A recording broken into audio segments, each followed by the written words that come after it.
Welcome to the island at the end of the world.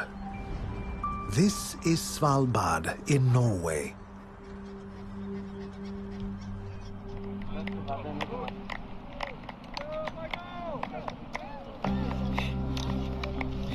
A crowd cheers one remarkable man.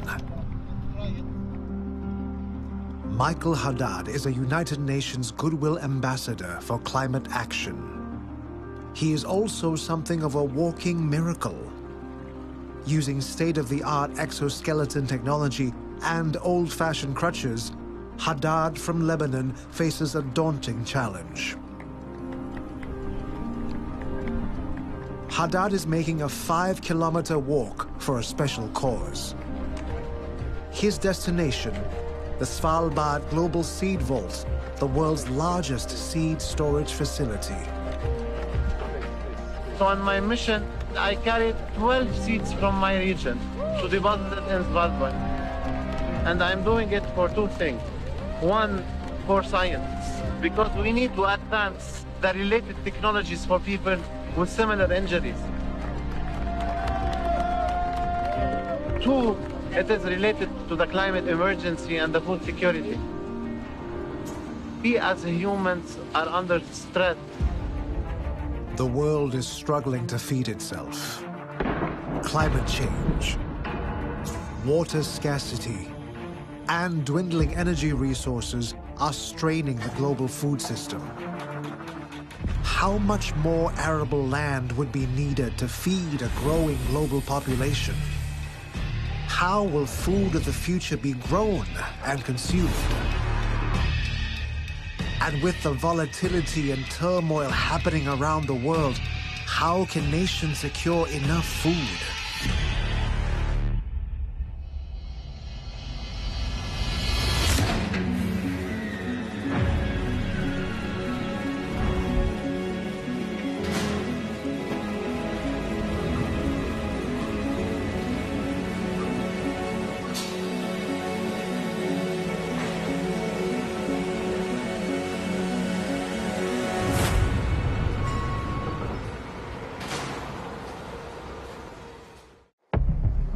February 2020, a pandemic hits the world.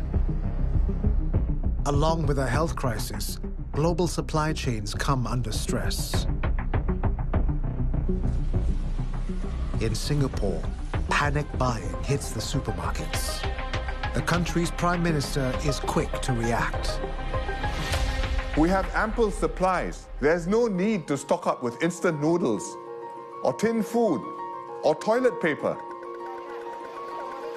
Just as the pandemic wanes, Russia's invasion of Ukraine also stoking fears of a drastic increase in food costs. Consumer prices in Singapore are expected to further increase with rising inflation. Incidents in Ukraine prompt fears of an impending food crisis. So you can see that over time, these food supply chain disruptions are getting commonplace, right? It's not today, maybe fresh chicken export ban. Tomorrow is maybe wheat export ban. And next day we see palm oil export ban. Although these are never sort of long-lasting, but cumulatively there's an impact on consumers because alongside these food supply chain disruptions, we also see increase in food price. So then consumers will feel the pinch. The last time food supplies were in danger was during the war. In February 1942, Japan invades Singapore. During the occupation, food supplies became scarce. Food rationing during the Japanese occupation, you require some form of approved certificate of approval by the Japanese authorities. But of course, as the war dragged on, ration cards were distributed. And usually this also, they were given by priority for maybe people who were working for the Japanese administration.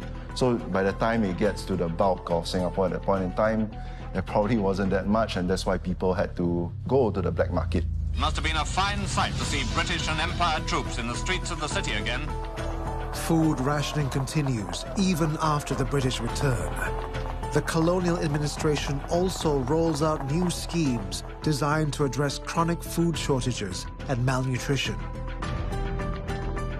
And one of that manifested as the communal feeding program. So one major element of the communal feeding program was the people's restaurants. So the first people's restaurant was in Telok Ayer. They were aiming at the workers in the city areas. People queue up, they give a token, they eat, and they go. The aim was just to provide one nutritious meal per day. The days of food rationing in people's restaurants are in the distant past, with many Singaporeans having never experienced food shortages, as national stockpiling helps in buffering for supply shocks.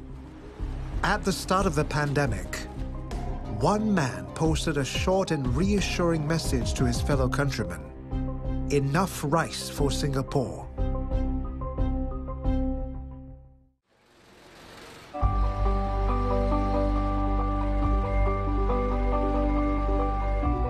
Welcome to my warehouse.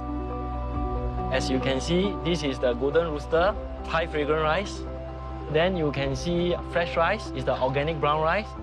For this is the glutinous rice.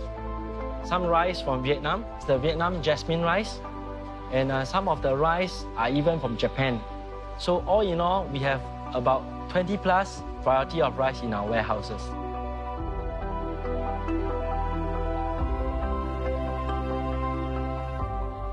Take this rice down first. Here 11, okay, top up. Total we need 40. Andrew Tan is the third-generation owner of his family's rice importing business. Each day, he delivers truckloads of rice to his customers. Say out, 34, 35, is it? I think rice with fellow Singaporean is very closely related. It's a comfort food, and if you tell them that there's no rice, I think it's very difficult for them to accept it. In Singapore, rice importers are obligated to stockpile some months' worth of rice in government-designated warehouses. For every 50 tons of rice that you import, you have to import at least 100 tons to keep in a government warehouse. As a rice importer, I think national stockpiling has its advantage. First, it keeps the stock consistent, and if there is a crisis, we can be assured that there is always rice. For the second point is, it also can keep the price stable. You need to put another 40 bags of the golden Phoenix. Rice prices in Singapore have not increased amidst the pandemic and the war in Ukraine. That's important, considering the amount of rice the country consumes. More than 300 bowls per person each year, according to recent estimates. And in order to meet demand, about 300,000 tons of rice are imported annually. To produce that, you need enough water to fill up 300,000 Olympic-sized swimming pools. That's a lot of water for a lot of rice. But climate change is putting pressure on water supplies, making rice outputs vulnerable to unpredictable weather patterns, even with stockpiles as a backup. What might be the ultimate backup plan?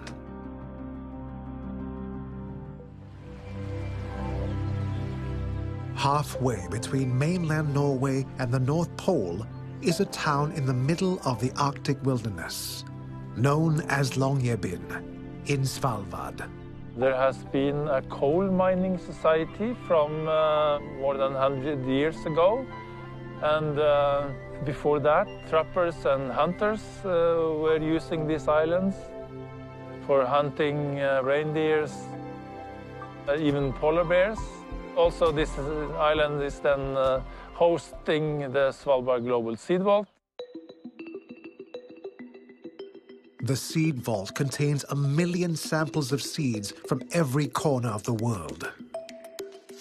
This is the biggest collection of crop species anywhere on Earth. Today, the seed vault is receiving new samples from Spain.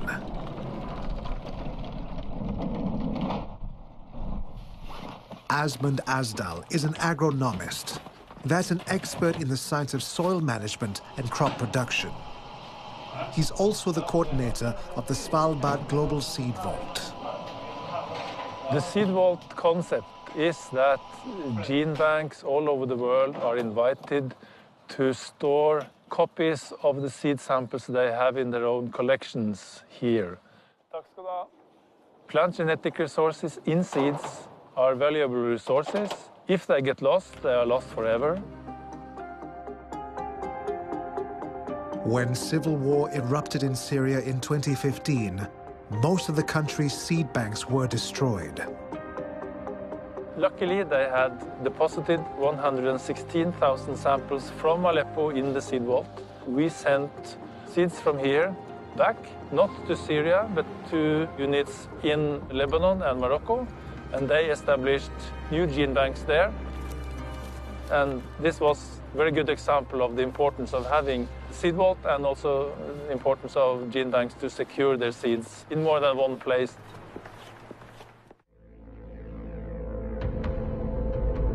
Carved about 120 meters into the side of a mountain, standing 130 meters above sea level, this last bastion of crop immortality is indestructible. From here, it's a more than 100-meter long tunnel down to the bottom of the seed vault. There we have a big hall and 3 doors to 3 seed chambers. Each of these 3 seed chambers can store 1.5 million seed samples. So in total, we can store 4.5 million samples in here. Among the 1.1 million seed samples preserved currently in the vault is Singapore's own rice variety, Temasek Rice. It needs less water to grow and can even thrive for 2 weeks without water. It also has better yields and is resistant to disease and floods. The Svalbard Global Seed Vault is a valuable resource for developers of such climate-resilient crops, working to enhance security of the world's food supply. We are facing climate change, and to produce food in a changing climate, we need new plant varieties, and that's why GeneBank hand out seeds and genetic resources to plant breeders and the scientists, and it's very important that they use their skills, their capacities to develop agriculture and develop new plant varieties that can cope with climate change in the future.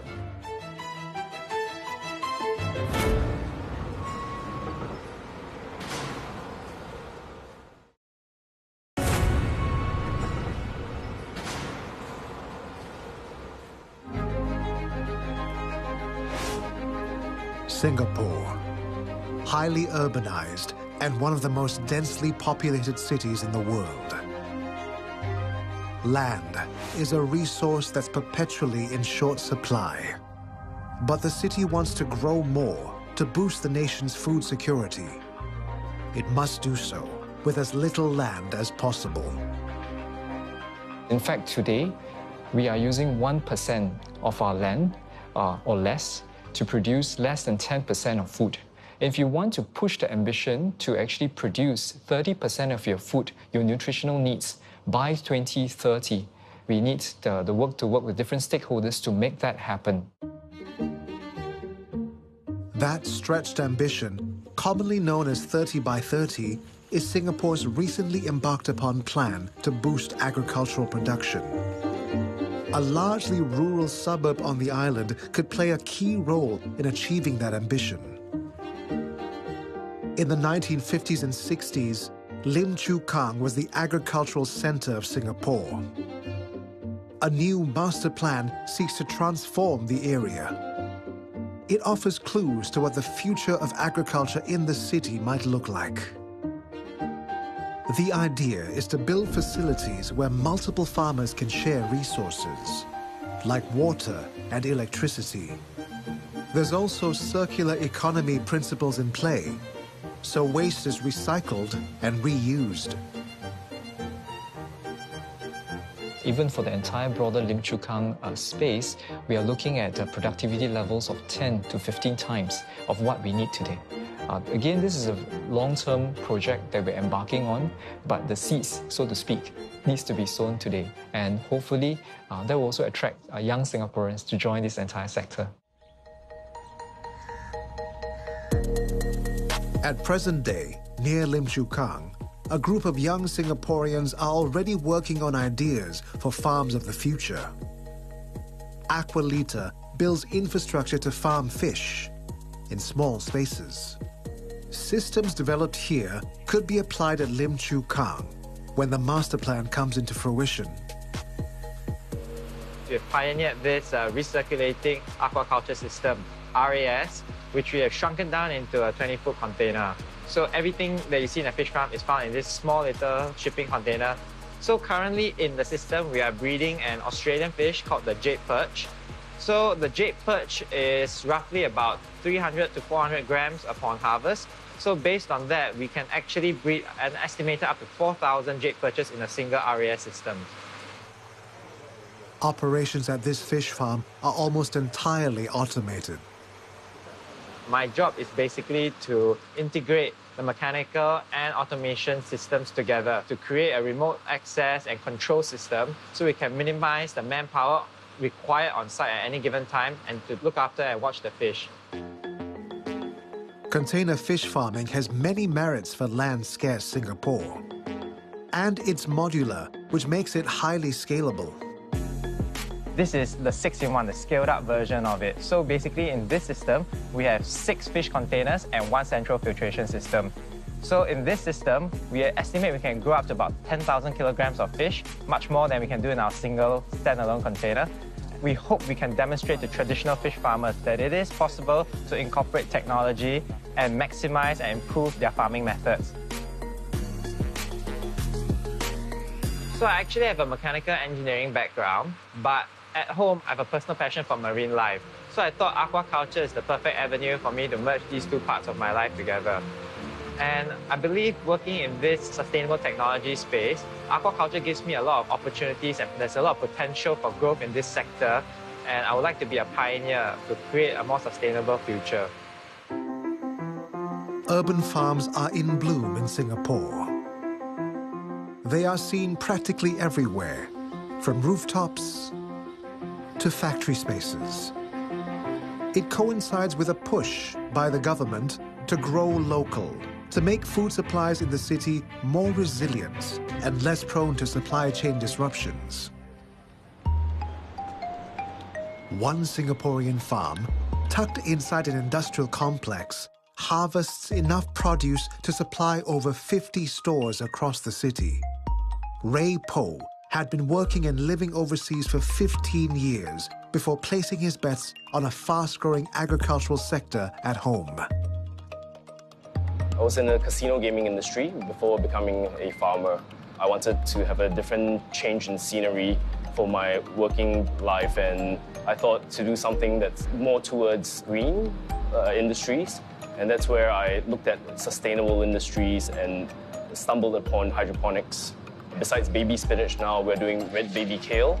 We're doing a salad mix called Kalang Raw, where it's a mix of lettuce, baby kale, and also baby spinach.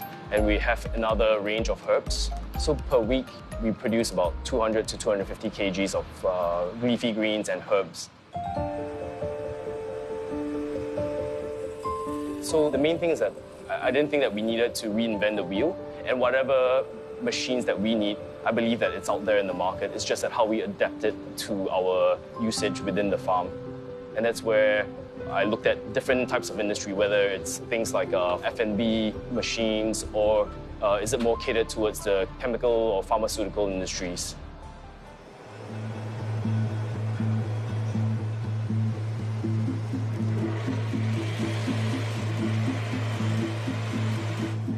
This is our harvesting process itself.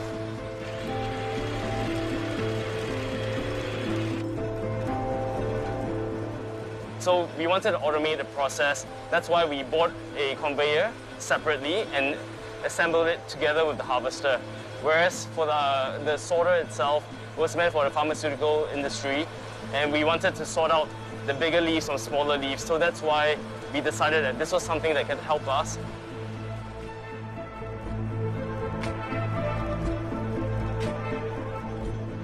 Even with such a small farm like Artisan Green, we're constantly trying to find out ways how to grow produce more efficiently and get higher yields so that this can translate to a bigger farm that we will build in future and as such enhance food security for Singapore itself. For local farms to be sustainable, there needs to be a consistent demand for local produce. A women and children's hospital seems an unlikely setting to build that demand. But it's something one local chef is working on. Justin Fu wants to give all his diners at the hospital healthier meals. On his menu, a generous serving of local produce. Love SG Moms is about providing meals for mothers who have just given birth. And it's such a great idea because mothers are future decision makers in homes, in what's going to be in the fridge. So if there's a way I can impact that, I'll definitely be part of this. And what I'm supposed to do is just to create the menus to highlight and to promote the local produce on the plate. So what I've created for Thomson Medical is something very European-inspired, more specifically French. So what we have in the 3 dishes that I've created are different regions of France.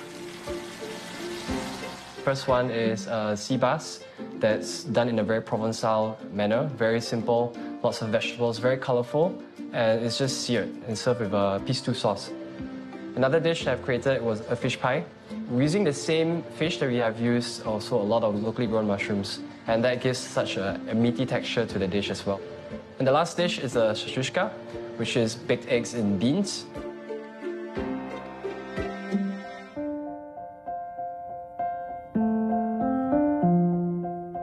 There are many benefits of using local produce. For example, we use Cubaras barramundi fish in our meals, and this is the same fish that is served in Michelin star restaurants. The fish is high in omega-3 for our mummies. It does not contain growth hormones or mercury, and no antibiotics are used in the farming process. So we can be assured that of its freshness and consistency in quality all the time, because there are less steps in the supply chain. So it's subjected to less disruptions. I think local produce may sometimes cost more, but in our view, that is a valuable investment. And supporting local is of great value to us, not just in the individual level, at the hospital level, but also at the level of the country.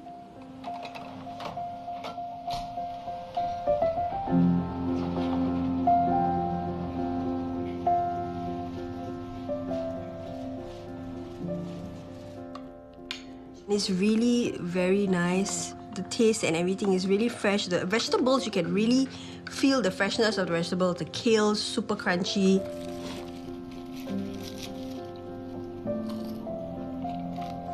And the spinach is really delicious, the spinach.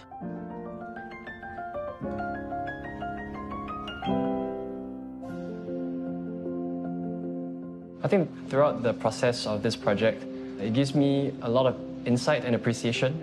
By working with the farmers in such close proximity, I found out that it's a lot of effort put into growing produce, into matching demand. And I think today, all the more with whatever is going on around, food is getting a little bit more complicated to arrive in Singapore. So I do wish that in future, us as Singaporeans would go to our own farmers first, go to our own produce first, and then maybe decide on what to supplement from other countries.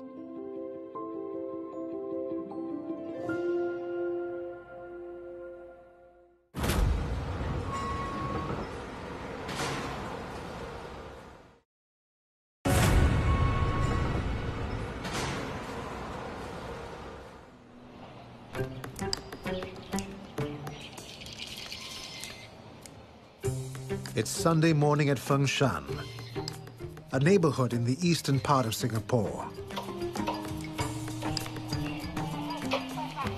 Shopping bags are filling up fast with fresh chicken. A number of chicken sellers at wet markets are getting ready to close as Malaysia's export ban on live chickens officially kicks in. The reason for the ban? To address supply shortages and rising prices domestically. Across the causeway, Singaporeans start to stockpile. I brought chicken 2, and chicken fillet I brought 5, and the chicken leg I brought 1 kg, and chicken bone for the soup one I brought 3. Supplies of fresh, chilled chicken are running low, but there's plenty of frozen ones to go around. 43-year-old Nicholas Ng is a wholesale food distributor. The stocks in his company's warehouse are sourced from all over the world, but they're always on the lookout for more. And since the ban on fresh chicken kicked in, business on frozen ones has been brisk. We realized that we had a lot of customers calling us and asking us whether we had chicken, frozen chicken. And these were the same customers that never bought frozen chicken. I guess they were worried because there wasn't chilled chicken anymore, so they had to find alternatives because chicken was a main dish. Chicken is the most widely eaten meat in Singapore, with each person consuming some 36 kilograms of it in 2020. As of 2021, the largest supply of chicken is from Brazil, making up 48%. 8% from the US. The rest comes from a variety of sources, including Thailand and Australia. I guess for us as a company, diversification was really very important. We have tried to look for similar products in different countries. So maybe if last time you always were explored in Southeast Asia or Asia, try and go into South America, go to another country, and try and see whether you can find the same type. Out of 193 countries in the world, Singapore imports from most of them. In 2019, before the pandemic, there were imports from 172 countries. As of 2021, the list of countries has expanded to 180. The latest addition to the list? Chicken from Indonesia. They do have quite a lot of chickens. They have sources of both frozen and fresh, which is a welcome addition to Singapore. It is just sometimes we just have to try the quality. And then for chicken specifically, it's also about the sizes for frozen chicken. So size for retail, for supermarket, home consumers is okay. But from a restaurant or from a F&B point of view, that might be a bit challenging. The first shipment of frozen chicken from Indonesia, 50 tons worth, arrived in Singapore in the mid of July, 6 weeks after Malaysia's export ban. 1,000 more tons will make its way to warehouses by the end of 2022. But diversifying import sources wasn't just thought of recently during times of supply chain shocks and export bans. This is a strategy that we've been steadfastly building since, in fact, for a couple of decades. But it's not just about food security, because when you think about food security, you also need to think about food safety. Both are two sides of the same coin. For the country, we look at their policies, their animal health standards, their process, their regulatory export systems, and we evaluate it very carefully. Then, at the individual farm level, we also take a hard look at what kind of practices they have in terms of their, for example, their biosecurity controls, animal welfare standards, and how do they go about managing, ensuring that the livestock that comes through or they export to us is actually safe. There's another way to enhance food security, by getting Singaporean farmers to grow overseas. It's near midnight in Brunei. A lorry load of baby fish, flown in from Australia, has just arrived.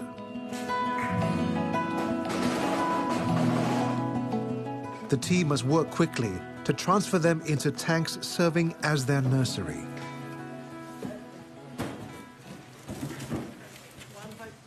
Tan Yingquan leads them. He's from Barramundi Asia, a Singaporean food group whose name describes their core product. Barramundi, or sea bass, is a popular fish across the world and in Singapore. So this is the start of Barramundi Group Brunei's production. Behind me, I have 200,000 fishes, baby barramundi, about 1 inch in size. They will be grown in our facility for about 45 days. Brunei was chosen as a farming site because of ample access to land and sea, and its proximity to Singapore.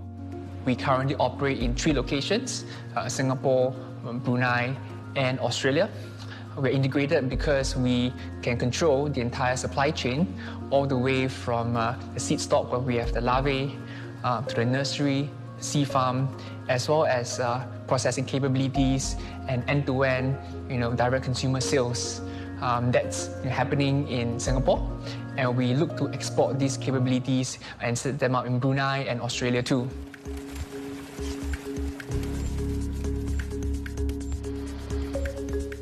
The company's Brunei operations taps on local talent. Liana, a life sciences graduate and the farm's resident fish whisperer, is one of many Bruneians now pursuing careers in aquaculture. So once they reach 50 grams, they need to be transferred to the sea due to the main reason of keeping the stocking density at a stable rate. If we keep them longer than this, the stocking density will be high, and that would lead to another problem where we have stress factor coming in, and when the fish are in stress condition, they will not behave well or feed well, and it's not good for their health. At sea, we find that it is the most resource efficient and also the natural environment to grow our fish, and that's where we are able to grow them from 60 grams all the way to 4 kg. There is sufficient volume in the ocean for the fish to swim around in a very healthy way, and a natural current bringing in rich oxygen and also giving them the exercise they need to give, at the end of the day, very quality fillet product. The team heads to one of their sea nurseries, housing sea bass that are bigger. Barramundi has 2 such nurseries. They'll both be fully operational in 2026, with a production capacity of 3,000 tons of fish per year. We have access of upwards to over 7,000 hectares of both land and sea space. And again, if I were to do an equivalent comparison, we have up to 40 hectares of leases available in Singapore. So I think there is tremendous opportunity for us to scale, not to mention a very supportive partner in the Bruneian government. It's harvest day. The catch, almost 1,500 fish, weighing close to a ton in total.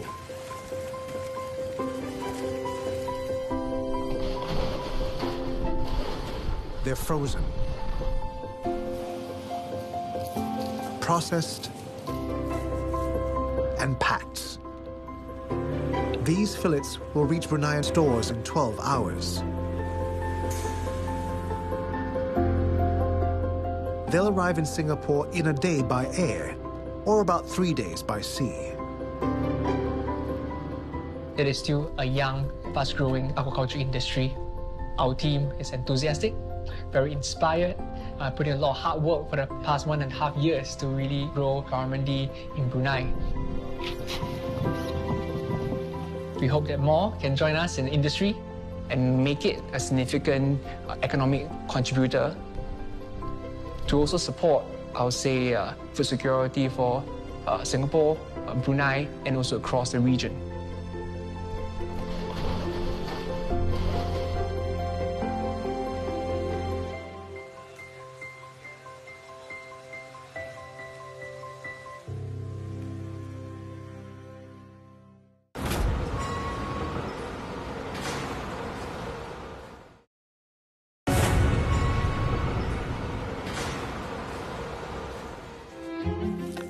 Roasted, mashed, baked, and fried.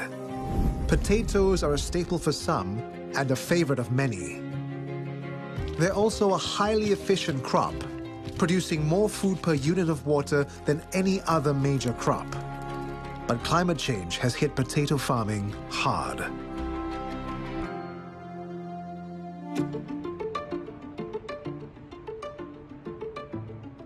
In Sweden, where potatoes are an important staple, scientists are looking at ways to make them more climate resilient. Welcome to Nordgen's in vitro laboratory. In this laboratory, we conserve Nordic potatoes. For example, here we have a breeded variety called Maria. It's a Swedish variety. Here we have another variety called Mariu. It comes from Norway. It's more than 100 years old.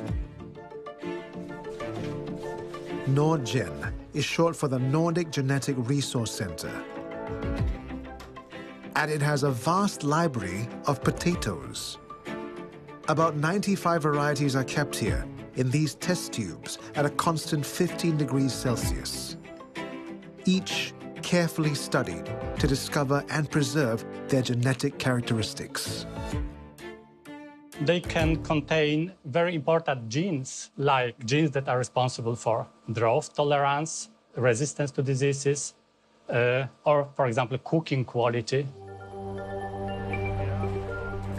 Nordgen also grows the potatoes and other plants at their backyard to learn how they respond to varying conditions. Genetic traits discovered here could help develop new varieties that can better adapt to climate change.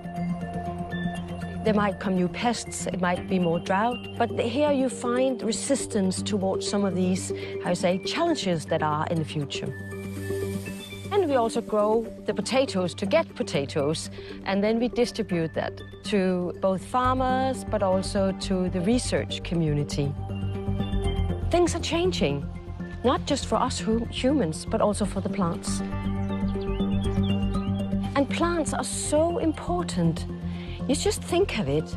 We take them very much for granted, but they provide us with oxygen, food, feed, fibers, and fuel. So plants is really the core of our living. And that's why the gene banks are so important. In Singapore, there's genetic research ongoing on a variety of foods. Scientists learn about the genetics of one breed of fish, known for being both delicious and deadly. So we have our pufferfish here. It's a high-value species that we wish to introduce for farming in Singapore. Usually for pufferfish, we are associated with the toxin that is being produced. So what we are trying to do here is to feed it commercial feed such that it doesn't have the toxins built up within the fish itself, so that it's safe for human consumption. Ong Xian Feng grooms startups in the agri-food tech and life sciences sectors in Singapore. We also help to spin off researchers that has commercialization potential. And all this research boils down to helping the local farming industry, whereby any of these improved varieties can help with the productivity of our local farmers itself. Other than that, we also have a few other species like your Karuma shrimp, as well as your Chinese mitten crab. We wish to introduce them to be farmed locally so that it can reduce your carbon footprints. The main purpose of having this species that's being researched on is because Singaporeans on average consume 22 kg of fish or seafood annually. And this is a key protein source for Singapore population. This would help both in terms of helping the local aquaculture industry and also in terms of the national nutritional security itself. An aquacultural transformation gets underway. But what about meat? Nearly 80% of global agricultural land is used to raise and feed livestock. And the production of meat is water intensive and is responsible for around 14.5% of global greenhouse emissions. If the world continues to eat as much meat as it does, or even more, an ecological disaster would be on the horizon. The good news is that attitudes towards meat consumption are beginning to change.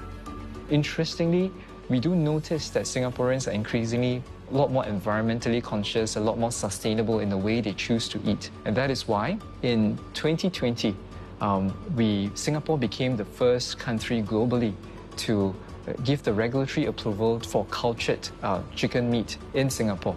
From a food security perspective, in future, Singaporeans might have more options beyond just your chilled and frozen. You even have cultured meat to choose from. One such alternative option for protein could be found right under our feet. Mycelium is one of the oldest known sources of food for humans, except we know them as mushrooms. Mushrooms are the fruiting bodies of what essentially starts off as mycelium. Largely, mushrooms belong to what we call the fungi kingdom.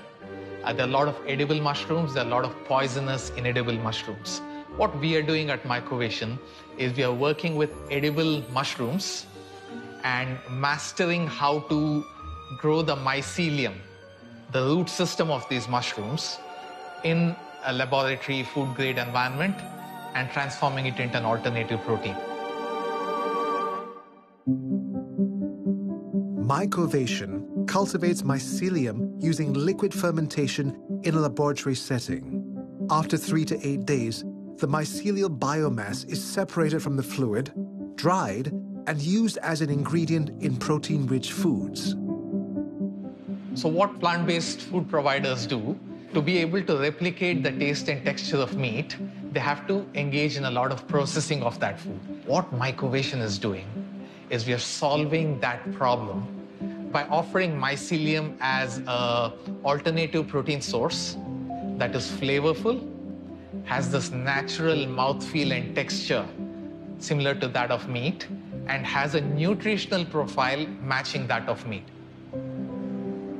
The use of mycelium-based products will eventually use 99% less water and land, as well as emit 99% less carbon dioxide.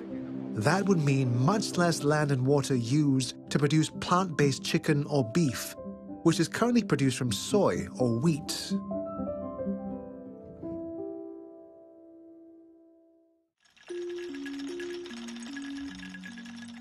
These flasks contain the beginnings of yet another possible future food. Scientists here are growing microalgae.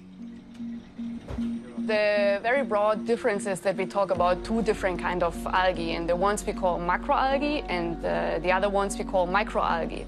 And for the macroalgae, you can already hear they're very big. And these are the algae that you usually find, for instance, for sushi, like the nori algae. But the algae that we are working with are not the macroalgae, so not the big ones, but very, very small ones. Microalgae are a very interesting solution for us for different reasons. And one main reason is that we can grow them independent of arable land, which means that we don't need fields, like for instance for soy or pea protein production, but we can just grow them in the cities. In order to achieve full circularity, food side streams are used to cultivate the microalgae, which otherwise goes to waste. Why are we using food industry side streams? Because they're safe from contamination, for instance. There should be no antibiotics in food industry side streams. Microalgae cultivation starts with hydrolyzing food waste, which is used to feed the microalgae. A process called pulse electric field treatment speeds up and nudges microalgae growth by 30 to 40%. The microalgae protein, now in a powder form, is then mixed with mung bean protein paste. The final product is extruded using a 3D printer to control the shape and texture.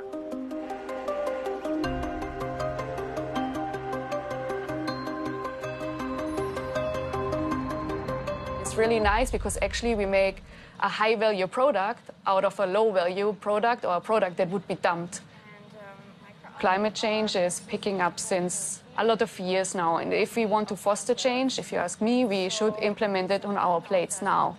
But if we look at the readiness of the products and consumer acceptance, we see that it's still some time to go until we can really create products that are accepted as bulk products by consumers in terms of taste, but also price.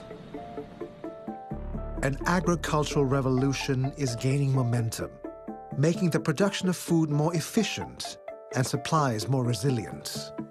It's also the dawn of another sort of revolution in people's attitudes, to be nimbler and more adventurous with what they eat. The future of food and our relationship with it is changing, with a bounty of opportunities to seize and savor.